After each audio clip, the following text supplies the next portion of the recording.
Hi guys, welcome to Book Reviews with Fee, and today we're going to be reviewing Summer on the Bluffs by Sunny Hostin. Yes, that's Sunny Hostin of The View fame.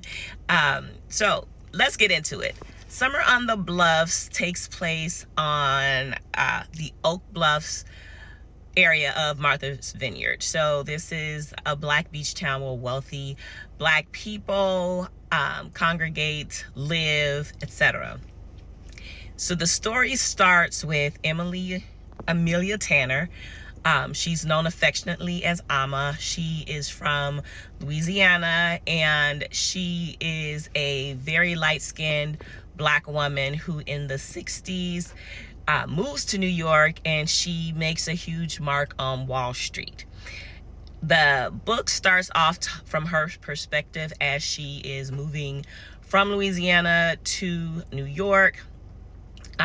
And we quickly are introduced to other characters as the novel jumps perspectives. And so you'll get like a few short chapters and then it'll jump to the other characters. The other characters are Omar Tanner, who is Ama's husband. He's also a very successful lawyer, and he has his own story of being black and successful and the only black attorney at a big firm. And because they are pursuing their careers, they neglect to have children, or they make a decision not to have children.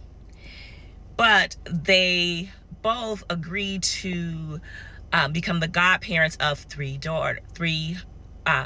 young girls. Now, these young girls are from different backgrounds, and from the very beginning, there's this secret tying these girls to Ama and Omar. However, you don't know the secret. So that's kind of like a carrot to keep you reading on. Now, the three girls are, one is Olivia. She is a dark-skinned black child, and the skin color becomes important because there is colorism during this time. Now, the girls are coming of age in like the 80s and the 90s, and Ama and Omar came of age in the 60s and the 70s. So we have Olivia, who's the dark-skinned girl. She's a Wall Street phenom. She is most like Ama in her career. We have Perry, who is a very light-skinned, long hair, thin, like a prototypical light-skinned girl. She is a lawyer. And we have Billy, who is biracial, and she is a climate scientist. So we learn of each of their stories, how they came to be, how they spent the summers in the Bluffs, and how, although they all came from humble beginnings, some more humble than others, they experienced luxury when they visited Ama and Omar during the summers, and they spent their summers in Oak Bluff.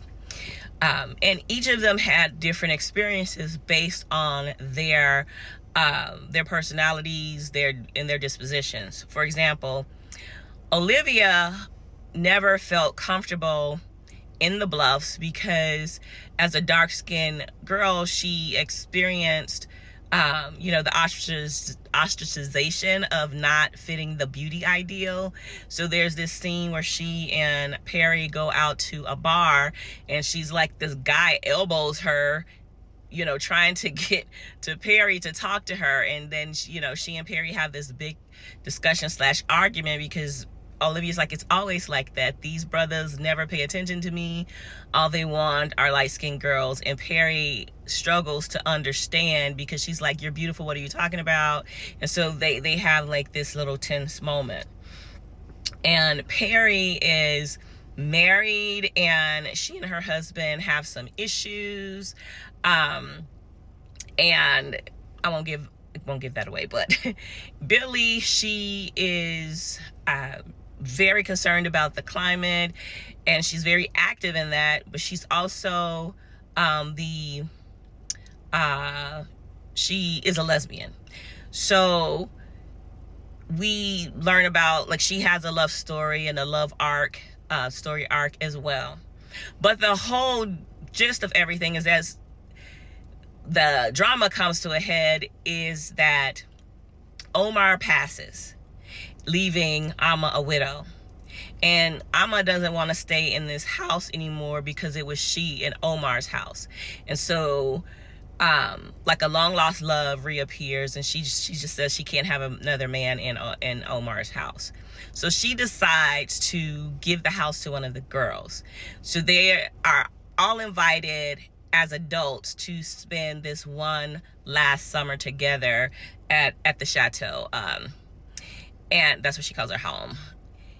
And during this summer, that's when a lot of their individual life storms come to a head, and the secret to how they're all, related, not related like genetically, but there are secrets that brought them all together to be the goddaughters of this rich couple. And that's when all of that comes to a head as well. And I won't reveal that. However, did I like the book? I will give it a 3.5 out of 5. And I like the concept of the book. I like reading about wealthy Black people who live in luxury, because we have a lot of books about trauma, a lot of books about poverty, a lot of books about starting from the bottom, now we're here. But this is like, they are very wealthy, like multi-million, hundreds of $1,000,000 type of wealth, extreme wealth. However, they are very rooted in culture and giving back, and they are very well respected in their communities. So I love the idea of the book. I do love hearing that these girls got to experience that kind of luxury lifestyle while also maintaining and living their normal lives. So they have this kind of dichotomous upbringing, which, they can relate to regular people, but also know that they can aspire to greatness, because greatness is what they're also exposed to, right? And they know it's attainable.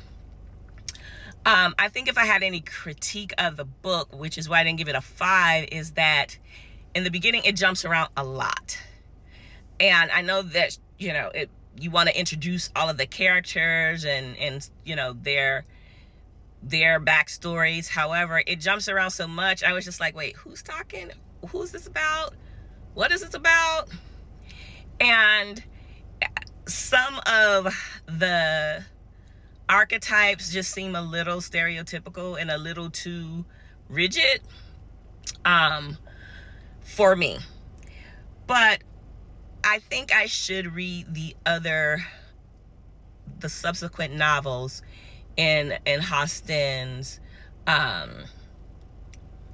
in this group of books based on the Bluffs, because this is just the first one. And so I know you have your growing pains and your beginner, just being a beginning writer. And I know she's written articles and news articles. Oh, that's it.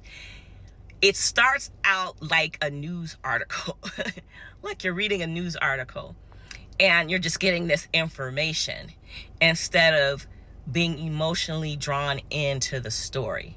And I remember thinking that as I was listening to it on Audible, I was like, this reads like she's writing an article about these people and not telling their story. And maybe because there's flashbacks and you're getting all this history, I'm not sure, but yeah, that's the biggest critique I had of the book. But hey, check it out. You may love it, and I'd love to hear your thoughts on it. Prove me wrong.